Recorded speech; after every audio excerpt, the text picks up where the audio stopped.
आजादी के बाद पट्टाभी सीतारामैया समिति ने दिल्ली को राज्य स्तर का दर्जा देने की सिफारिश की थी। हालांकि जब सिफारिश संविधान सभा के समक्ष आई, मेरा विपक्ष के सदस्यों को विनम्रता से अनुरोध है कि इस बात को जरा गौर से सुनेगा।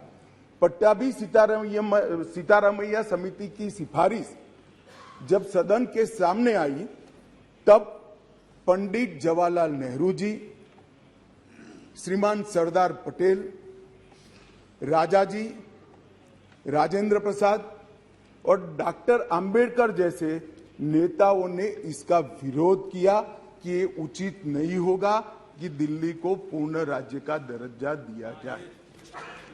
मैं फिर से एक बार रिपीट करता हूं, किस किसने विरोध किया था।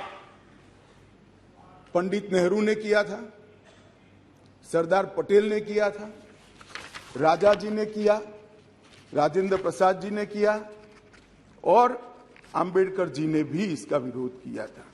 और उस वक्त पंडित नेहरू जी के एक चर्चा के हिस्से को मैं सदन के सामने रखना चाहता हूं।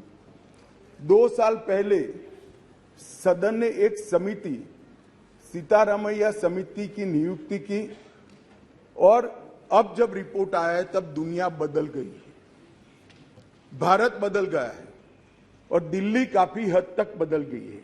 इसलिए दिल्ली में हुए इन परिवर्तनों की परवाह किए बगैर उस समिति की सिफारिशों को स्वीकार नहीं कर सकते और स्वीकार करना वास्तविकता से पूरी तरह मुंह मोड़ लेना होगा।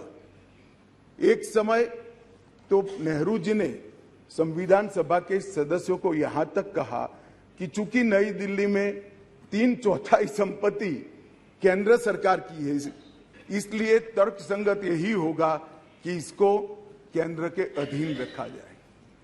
बाद में जब अंबेडकर जी ने समापन किया, तब उन्होंने कहा, जहां तक दिल्ली का सवाल है, हमें ऐसा लगता है कि भारत की राजधानी के रूप में शायद ही किसी स्थानीय प्रशासन को मुक्त अधिकार यहां दिए जा सकते हैं।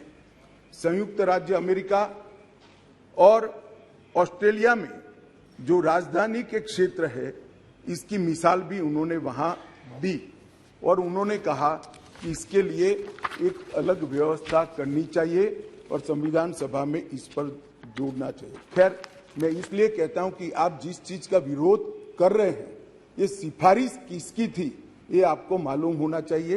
ये पंडित नेहरू की सिफारिश थी।